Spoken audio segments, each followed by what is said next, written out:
Hello everybody, so today we will be comparing and contrasting these two pull stations. The one pull station to the right here, this one, is a little older than the one on the left. So, first we're going to go over what model the pull station are, and if you can already see, they're both by the same brand, which is Firelight Alarms, same here, and they're by a company called Honeywell. They're by Honeywell. So, Firelight Alarms is owned by Honeywell, and they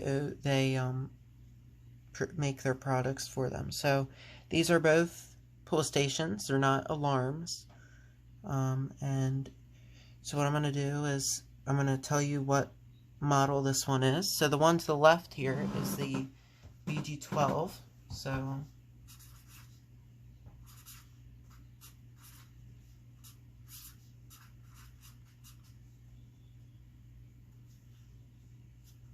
it's the BG-12 pull station, and this pull station is dual action. We'll get into that in a few seconds. So this one is the BG-12. The one to your left, the first one here, it's the model is BG-12, okay, and it's a dual action pull station, okay. Oh, other basic information is this one takes a key. So we'll have to go over that as well. So the one to the right here, this one is the BG-8 pull station. This is the one that you see to the right.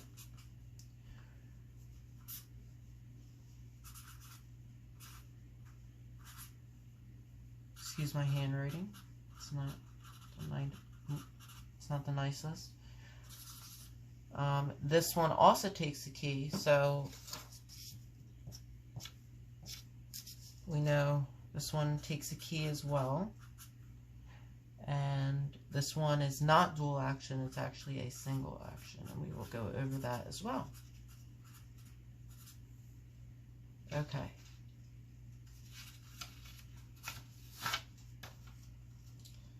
So this is this one, okay? So, now that we know basic information, the one to the left here is, again, dual action, and it takes a key. So that's to the left. The one to the right here is a single action, also takes a key. It is the BG-8 to the right, okay? So, as far as, like, material and stuff like that, the one to the right here, this one is made out of aluminum, so it probably will last a little longer than the plastic, but this one's aluminum. The one to the left here this is made out of plastic, okay? Another difference you can see is in size. The one to the right is slightly smaller than the one to the left, so that's a little different. And another thing that you may notice is the location where you pull it. So this one's on the top, this one's kind of in the middle, okay? And then as I've labeled on the sticky notes here of just basic information, the one to the left here for basic information is this one's a dual action. Dual action means it takes two different attempts to try and pull this, okay? So if you say you accidentally hit a pull station and it's dual action, chances are you probably did it on purpose, as opposed to something like a simplex T-bar or even something like this. This could be accidentally pulled. But if you accidentally pull a dual action pull station, I feel like there should be a little bit more investigating. So anyway, dual action means you push in. So as you can see, I can't pull down unless I push in and pull down at the same time. So I'm going to push it in, kind of like a button a little bit. And then as I'm pushing it in, I'm going to pull down. And as you can see, an activated lettering in yellow shows up on the top. Okay, so that's a dual action. The single action, you just pull up on the top here. This one's a little harder to pull, and this one only takes one attempt, not two, to pull it. Okay? And another difference is when you pull this one, you can actually access the inside of the device. You can see the button that you activated and all. where as opposed to this one where you can't see the inside. One thing that are the same is that it takes the same key. So it's a Firelight key. You could see the logo on there, like right there, if the camera wants to focus. This is the Firelight logo. So you'll see the key. And what you're going to do with this is you're going to put this one in. It's already reset. This one, so this one's a little bit easier to reset. The one to the right here is a little harder. So, as you can see, this automatically pops up. And you don't even have to flip the switch right here. All you have to do is automatically close it. And as you can see, it's now inactivated, or not activated. So, this one's, when it's on the wall, it's a little easier to use. Okay. So now we're going to flip the alarms around. Another difference. Ignore this wire. This wire I put on there and never took off. So, this wire was not there. However, these wires here, you have the positive, negative, these ones take wire nuts. So you actually have to hook it on to your wire here. So you take your wire and you actually have to put it in and screw the wire nut on there.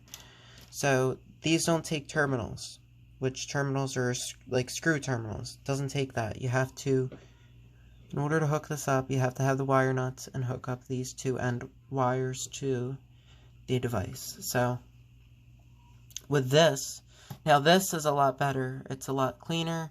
It involves a little bit less work. All you simply have to do with this is get your two wires that you're going to hook up. There's usually one here and one here. One positive, one negative. And literally all you have to do is unscrew the terminals. And then once the wires are in there, you just screw them in there and then you're done. So it's a lot easier than getting wire nuts and all this other stuff. As far as installation, the BG-12 is a lot easier to hook up.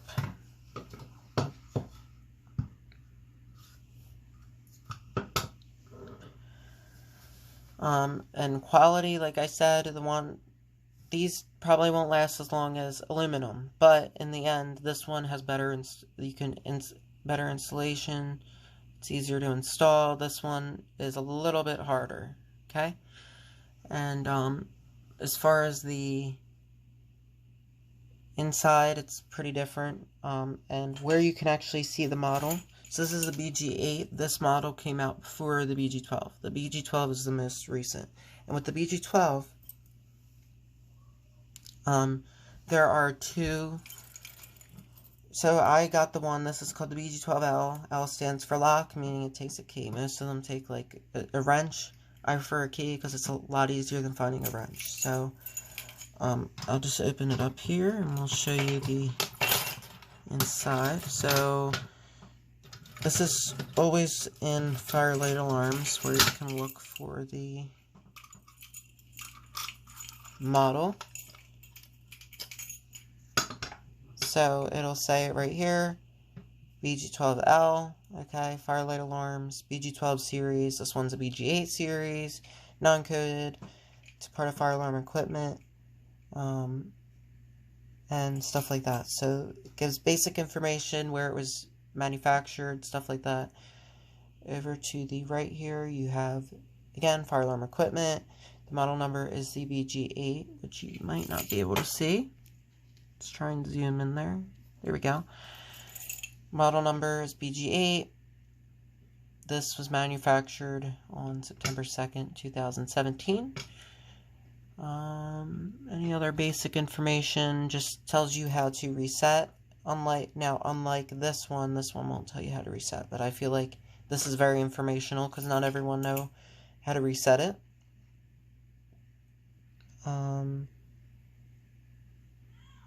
So just basic information and stuff like that. Takes the same key. So there are a lot of similarities and there are a lot of differences. If you know any other differences, then let me know. And it's also, as far as color, this one's a little bit of a darker red. And the other thing with the BG-8 is they offer these in gray, where these are only available in red. They don't have a white version of the BG-12. So that's the other difference. I guess it kind of just depends on what your preference is. If you have a system that, has white alarms, maybe you're going to want to go for a white pull station or gray or something like that. If you have a system that's all red, you might want to try that as well. So generally these alarms, you might find them in the same building. These ones I haven't seen as much anymore. Newer buildings I've actually seen the BG-12 more often, and BG-12s are most commonly hooked up with Spectra Alert devices, like a Spectra Alert Advanced or something like that, because System Sensor doesn't really sell full stations, so that's why you'll most commonly see this specific model with a Spectra Alert Advanced or System Sensor system. So I think that's about it. So again, BG-8, BG-12. We went over all the similarities and differences. If you have any questions or if you want to add anything, I think I covered most of it. Just let me know in the comments section. Don't forget to comment, subscribe if you like the content. So if you didn't realize already, the content on this channel, it's very mixed. So if you haven't watched I've gotten a lot of different people from kind of all over. I have people from the fire alarm community, people from the emergency response community, and it's nice having the mix of those different communities on my channel. But this channel is not just specifically fire safety.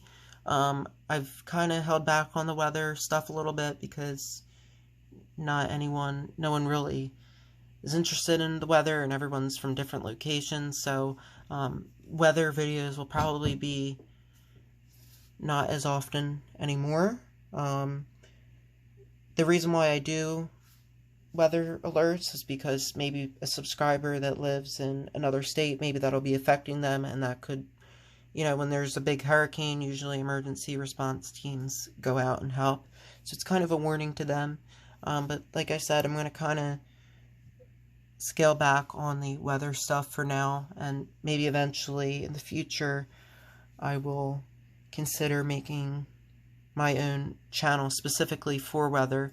But anyway, another part of this channel is fire safety, so you'll learn about pull stations, fire alarms. Currently the system test room we're slowly taking everything down, so that'll be coming down very shortly and put in another area. So system tests again are delayed. And what else? I do emergency response videos and emergency scene videos. Those are pretty often. I enjoy looking for emergency response videos, so if you're interested in that, I post that as well. I have a playlist specifically for emergency response if you're interested in that and not the fire safety. If you're interested in a little bit of everything, then you can look at the mix of videos. And as far as I do school bus videos, school bus safety, what to do when the lights are on a bus, because we want to prevent emergencies as well. We don't want someone to be hit, or we don't want a school bus accident or anything that involves emergency services having to come out. So I do occasionally do school bus safety. Obviously most of them in the U.S. are virtual now, so obviously when you're home doing virtual school, you don't need to ride a bus to school. So school buses are out of the question right now because there's no school buses on the road. So that's delayed as well. Again, weather, I kind of scaled back. School bus videos are delayed simply because there's no school buses to film. And so really, for right now, we're doing fire safety and emergency responses and scenes. So if you have any questions, make sure to comment. Sorry, this video was a little bit longer than I expected, but I don't really do very many long fire safety videos anymore. So, and plus there's a lot to go over because these are two totally different devices, even though they're by the same company. So this is mainly for, you may get them mixed up, like BG-8, BG-12, that's kind of hard to, it's one number off. So just wanted to make everyone aware of different models, what they do, and how different they are. So that's why I wanted to go over that. There should be some new videos. I think I'm going to listen to the scanner, see if I can catch anything coming by. I've been really lucky with emergency response videos. So anyway, sorry how long this video was. Wasn't expecting that. Make sure to comment, subscribe, and like if you haven't already. And I will see you in the next video.